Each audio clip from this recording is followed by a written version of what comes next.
प्यारे साथियों, आप सबका दिल से स्वागत है आज की नई कहानी में। अगर आप इस कहानी को अंत तक देखोगे तो आपको जीवन की बहुत बड़ी सीख मिलेगी। एक बार की बात है कि एक गांव में एक आदमी रहता था जिसका नाम शिवराम था। शिवराम बहुत ही गरीब इंसान था। छोटा सा घर, टूटी छत और खामोश दीवारों के बीच वो अपनी बीवी मायावंती और बेटी तुलसी के साथ जैसे तैसे अपना गुजारा कर रहा था। लेकिन हाँ, उसमें एक बात खास थी, उसमें हिम्मत भी थी और ईमानदारी भी। एक दिन मायावंती ने थके हुए अंदाज में कहा, अरे जी, अब तो घर में राशन भी खत्म होने को आ गया है। अगर अब कुछ नहीं किया तो 2 महीने बाद क्या खाएंगे हम? अभी से तंगी है। शिवराम ने धीरे से कहा, सही कह रही हो मायावंती, झूठ क्या बोलना, अब इसी हफ्ते से परेशानी शुरू हो जाएगी। मायावंती की आंखों में पानी आ गया। बोली, मैं आपको रोज काम पे जाते देखती हूँ, इतना पसीना बहाते हो, मेरा दिल रो पड़ता है। मैं कुछ कर नहीं पा रही हूँ। ऐसा लग रहा है जैसे मैं बोझ बन गई हूँ आपके ऊपर। खुद पे गुस्सा आता है। शिवराम ने उसकी बात काटते हुए कहा, ऐसा मत बोल मायावंती, ये जो बुरा वक्त है ये सब पर आता है, हमारे ऊपर भी आ गया है, लेकिन ये हमेशा नहीं रहेगा। देखना, एक दिन अच्छे दिन जरूर आएंगे और उस दिन हम भी चैन की रोटी खाएंगे। भगवान देख रहा है जी, देर है पर अंधेर नहीं। मायावंती ने भर्राए गले से कहा, ठीक कह रही हो, शिवराम बोला। अब राशन की बात तो तूने कर ही दी है, तो मैं आज ही दीनानाथ चौधरी के पास जाऊंगा, शायद वो कुछ मदद कर दें। असल में चौधरी साहब का स्वभाव कुछ अलग ही था, इसलिए शिवराम को ज्यादा उम्मीद तो नहीं थी, लेकिन मजबूरी थी।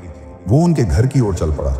दरवाजे पर पहुंचकर बोला, चौधरी साहब, आप तो जानते ही हो मैं कितनी मुश्किल से घर चला रहा हूं। जब आपकी फैक्ट्री बंद होने वाली थी तब मैंने अपने जैसे कई मजदूरों को लाकर काम में लगाया। अब घर में एक दाना नहीं है। पिछली बार किसी तरह पड़ोसी से उधार लिया था, अब उसने भी हाथ खड़े कर दिए हैं। आपसे उम्मीद थी। दीनानाथ चौधरी ने लंबी सांस ली और बोले, शिवराम, हाँ, तुमने हमेशा मेरा साथ दिया है, मैं मानता हूं, लेकिन ऐसा नहीं है कि मैंने भी तुम्हें कभी कुछ नहीं दिया। जब जरूरत पड़ी, जितना बन पड़ा मैंने दिया, लेकिन अब मैं खुद बहुत परेशानी में हूं। फैक्ट्री तो अब बंद करनी पड़ रही है, इसीलिए इस बार मैं कुछ नहीं कर पाऊंगा, माफ कर दो। शिवराम थोड़ा झुका और बोला, माफी कैसी चौधरी साहब, आपने जब मदद की तब मेरी दुनिया चलती रही। आज नहीं कर पा रहे हो तो इसमें शर्माने की क्या बात? आपने पहले बहुत किया है। मैं खुद शर्मिंदा हूं कि आज आपके सामने ऐसे हालात में खड़ा हूं। चौधरी साहब बोले, बस इसलिए माफी मांग रहा हूं बेटा, ताकि तुम्हें ना लगे कि मैं कोई एहसान भूल गया हूं। मजबूरी में इंसान कमजोर लगने लगता है, लेकिन तुम हिम्मत मत हारना। मालिक, मेरी भी मजबूरी है, मैं भी अपना घर चला रहा हूं, अब कोई और काम देखना पड़ेगा। काश ऐसा ना होता और आपकी फैक्ट्री फिर से चल पड़ती। खैर, अब मैं चलता हूं, किसी और जगह काम मांगना है। अपना ख्याल रखना मालिक। शिवराम घर आता है और अपनी बीवी मायावंती से कहता है, देख मायावंती, आज भी पैसे नहीं मिले और अब दीनानाथ चौधरी भी कुछ नहीं कर सकते। फैक्ट्री बंद कर दी है उन्होंने। बोले, अब अपने लिए कोई और काम देख लो, उनका भी हाल हमारे जैसा ही हो गया है। अब उन्हें भी काम ढूंढना पड़ेगा, आखिर उनका भी तो परिवार है। मायावंती चिंता में पड़ जाती है। हाय राम, ये तो बहुत बुरा हुआ, अब घर का खर्च कैसे चलेगा? पहले तो बस राशन की चिंता थी, अब तो सब कुछ ही गड़बड़ हो गया। तुम्हें अब कहीं और काम ढूंढना पड़ेगा और पता नहीं वहां काम मिलेगा भी या नहीं। शिवराम हौसला देते हुए बोलता है, अरे अच्छा सोचो मायावंती, मैं कल सुबह ही निकलूंगा काम ढूंढने। भगवान चाहेंगे तो जरूर काम मिलेगा, भूखे नहीं मरेंगे हम। अगली सुबह शिवराम काम ढूंढने निकल पड़ता है। सबसे पहले वो जमींदार भैरव सिंह के पास पहुंचता है। नमस्ते भैरव सिंह साहब, मैं गरीब आदमी हूं, अगर कोई भी काम हो तो मुझे दे दीजिए, जो भी कहोगे कर लूंगा। भैरव सिंह, अभी तो मेरे पास कोई काम नहीं है, जितने मजदूर चाहिए थे वो तो हैं, लेकिन जब जरूरत पड़ी तो तुझे जरूर बुलाऊंगा। यह सुनकर शिवराम का दिल टूट सा जाता है। फिर वो इधर उधर भटकता है, लेकिन कहीं भी काम नहीं मिलता। थक हार कर एक पेड़ के नीचे बैठ जाता है और सोचता है, हे भगवान, ये कैसी परीक्षा है, कहीं भी काम नहीं मिल रहा। मायावंती से वादा किया था कि आज तो राशन लाऊंगा, लेकिन कुछ भी नहीं हो पाया। भगवान, अब तू ही मदद कर, नहीं तो हम भूखे ही रह जाएंगे। तभी वहां एक अजनबी आता है, रामू फकीर। वो कहता है, अरे भाई, सुना है इस बार बहुत तेज बारिश होगी, बाढ़ भी आ सकती है। शिवराम चौंक कर बोलता है, अरे कैसी बात कर रहे हो भाई, भगवान ना करे ऐसा हो। अगर बाढ़ आ गई तो किसानों की फसलें बर्बाद हो जाएंगी और हम मजदूरों को तो कहीं काम भी नहीं मिलेगा। रामू फकीर बोला, भाई जो अखबार में पढ़ा वही बता रहा हूं, अब आगे क्या होगा वो तो ऊपर वाला ही जाने। शिवराम चुपचाप घर लौट आता है। घर आते ही मायावंती से कहता है, कुछ नहीं हो पाया मायावंती, सारा दिन इधर उधर घूमता रहा लेकिन किसी ने काम नहीं दिया, अब समझ नहीं आ रहा क्या करें। मायावंती की आंखों में आंसू आ जाते हैं। भगवान हमारे साथ ऐसा क्यों कर रहा है? राशन तो खत्म था ही, अब हमारी तुलसी की तबीयत भी बहुत खराब हो गई है, ऐसा लग रहा है उसे बुखार चढ़ा है। मायावंती घबराई हुई, शिवराम अब तो कोई रास्ता ही नहीं बचा हमारे पास, जेब में एक भी पैसा नहीं है, तू ही बता कहां से लाऊं अपनी तुलसी की दवाई। शिवराम बेबस होकर, हाँ मायावंती, मुझे भी समझ नहीं आ रहा क्या करूं, हमारी बच्ची की हालत हर पल बिगड़ती जा रही है। मायावंती रोते हुए, देखो ना तुलसी को तेज बुखार हो गया है, सांस भी ठीक से नहीं ले पा रही, ऐसे बैठे रहने से कुछ नहीं होगा, अगर वक्त रहते इलाज नहीं मिला तो कुछ बुरा हो गया तो। शिवराम गहरी सांस लेकर, मुझे पता है पर मैं कर भी क्या सकता हूं, जेब में एक फूटी कौड़ी तक नहीं है। चलो एक काम करता हूं, रमेश के पास जाता हूं, शायद वो मदद कर दे। मायावंती, हाँ जी जाओ, लेकिन जल्दी जाओ, वक्त बहुत कम है हमारे पास। शिवराम दौड़कर रमेश के घर पहुंचता है। शिवराम रमेश से, रमेश भाई मेरी तुलसी बहुत बीमार है, डॉक्टर ने दवा लाने को कहा है पर मेरे पास पैसे नहीं हैं, तुम्हारे आगे हाथ जोड़ता हूं, कुछ मदद कर दो, जिंदगी भर तुम्हारा एहसान मानूंगा। रमेश थोड़ा हिचकिचाते हुए, देखो शिवराम, मैं समझ सकता हूं तेरी हालत, लेकिन मेरे घर की हालत भी बहुत खराब है, जितना कमा रहा हूं उतना भी पूरा नहीं पड़ रहा, माफ करना भाई, मैं तेरी कोई मदद नहीं कर सकता। शिवराम निराश, रमेश भाई क्या तुम्हारे लिए मेरी बेटी की जान पैसों से भी कम है?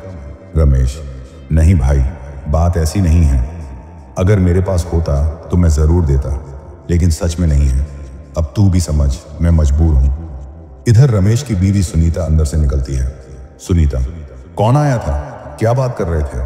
रमेश, अरे मेरा पुराना दोस्त शिवराम आया था, उसकी बेटी बीमार है तो मुझसे पैसे मांगने आया था, मैंने उसे मना कर दिया, कह दिया कि मेरे पास भी नहीं है। सुनीता गुस्से में, क्या तुमने उसे मना कर दिया? वो तो तुम्हारा सबसे करीबी दोस्त है, उसने तुम्हारी कितनी बार मदद की है मुसीबत में। रमेश हंसते हुए, अरे छोड़ो यार, अब उसका कोई फायदा नहीं बचा, नौकरी गई, फैक्ट्री बंद, वो अब किसी काम का नहीं, पैसा दिया तो लौटाएगा भी नहीं, दोस्ती वोस्ती भी फायदे के लिए होती है। सुनीता गंभीर होकर, बहुत गलत किया तुमने, अगर उसकी बेटी को कुछ हो गया तो भगवान से तो डरते। रमेश, सुनीता, मैं किसी का ठेका नहीं ले रखा हूं, उसकी बेटी को कुछ हो तो हो, मेरा क्या।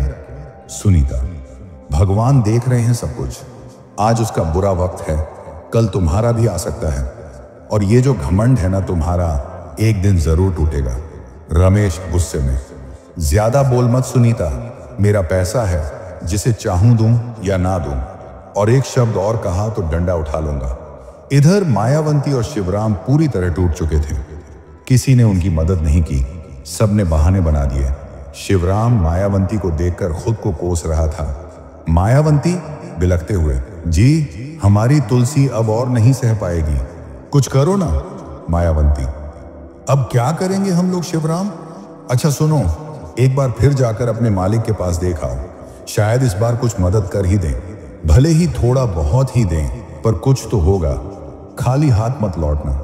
शिवराम, ठीक है मायावंती, तुम्हारे कहने पर एक बार और कोशिश करता हूं, देखते हैं दीनानाथ चौधरी इस बार मदद करते हैं या फिर कोई बहाना बनाकर टाल देंगे। शिवराम तुरंत दीनानाथ चौधरी के घर जाता है और उनसे बोलता है, मालिक, मेरी बेटी तुलसी की तबीयत बहुत खराब है, मैं अपने जितने जान पहचान वाले थे सबसे मदद मांगी, लेकिन कोई काम नहीं आया। अब आपसे उम्मीद है थोड़े पैसे दे दो ताकि उसका इलाज करा सकूं। दीनानाथ चौधरी। शिवराम, मैंने पहले ही बताया था कि फैक्ट्री बंद हो चुकी है। अब तो खुद के पास भी फूटी कौड़ी नहीं बची। और एक बात याद रखना, जब बुरा वक्त आता है तब कोई साथ नहीं देता, खुद को ही संभालना पड़ता है। भगवान पर भरोसा रखो, वो जरूर रास्ता निकालेगा। शिवराम। हाँ मालिक, आपकी बात सही है। अब चलता हूं। मन बहुत भारी लग रहा है। लगता है मेरी बच्ची की जान खतरे में है। शिवराम घर लौटते वक्त बहुत दुखी था। सोचते सोचते उसे चक्कर आया और वह रास्ते में गिरकर बेहोश हो गया। कुछ देर बाद वहीं से रामू फकीर गुजर रहा था, जिसने पहले शिवराम को बारिश और बाढ़ की चेतावनी दी थी। उसने देखा कि शिवराम बेहोश पड़ा है। रामू फकीर। अरे, ये तो वही आदमी है जिसे मैंने बरसात की बात बताई थी। बेचारा इतनी बुरी हालत में है, मैं इसे ऐसे छोड़ नहीं सकता। रामू फकीर शिवराम को उठाकर अपने घर ले जाता है। कुछ घंटों बाद शिवराम को होश आता है। शिवराम। भाई साहब, मैं यहां कैसे पहुंचा? मैं तो अपने घर जा रहा था। रामू फकीर। आपको रास्ते में बेहोश पड़ा देखा तो अपने घर ले आया। अभी आराम करो, आपकी हालत बहुत खराब थी। शिवराम। लेकिन आपने मेरी मदद क्यों की? आप तो मुझे जानते भी नहीं। रामू फकीर। देखो भाई, इंसानियत यही सिखाती है कि किसी की मदद करनी चाहिए, चाहे पहचान हो या नहीं। इस दुनिया में सब लोग बस खुद के लिए जीते हैं, लेकिन कुछ लोग ऐसे भी होते हैं जो दूसरों का दर्द समझते हैं। शिवराम। सच कहूं तो मेरी हालत बहुत खराब है। कई दिन से काम नहीं मिला, घर में खाने को कुछ नहीं, और ऊपर से तुलसी बहुत बीमार है। मैंने न जाने कितनों से मदद मांगी, किसी ने हाथ नहीं बढ़ाया। बस यही सोचते सोचते गिर गया। रामू फकीर। तुम्हारी हालत जानकर बहुत दुख हुआ, लेकिन अब और चिंता मत करो। ये लो कुछ पैसे और जाकर अपनी बेटी का इलाज कराओ। भगवान चाहेगा तो सब ठीक हो जाएगा। शिवराम आंखों में आंसू लेकर। भाई साहब, आपने मेरी जान बचा ली। आज तक बस भगवान के बारे में सुना था, लेकिन आज मैं उन्हें देख भी रहा हूं। आप मेरे लिए भगवान से कम नहीं। रामू फकीर। अरे नहीं भाई, मैं कोई भगवान नहीं हूं, बस अपना फर्ज निभा रहा हूं। अब जल्दी जाओ और अपनी बेटी का इलाज करवाओ। शिवराम पैसे लेकर घर लौटता है और तुरंत तुलसी का इलाज करवाता है। कुछ ही दिनों में तुलसी बिल्कुल ठीक हो जाती है। मायावंती। अरे शिवराम, बताओ तो सही, पैसे कहां से लाए? शिवराम। मायावंती, वो एक अजनबी था। रामू फकीर। मुझे पहले बारिश की चेतावनी दी थी और फिर जब मैं बेहोश पड़ा था तब उठाकर अपने घर ले गया। उसी ने मुझे पैसे दिए। उस आदमी ने मेरी जिंदगी बदल दी। मायावंती। अरे वाह, अच्छा हुआ भगवान ने उस नेक इंसान से मिलवा दिया। चलो अब हमारी बच्ची ठीक है, और तुम कहो तो इन बचे हुए पैसों से गांव में एक छोटी दुकान खोल लो। शिवराम।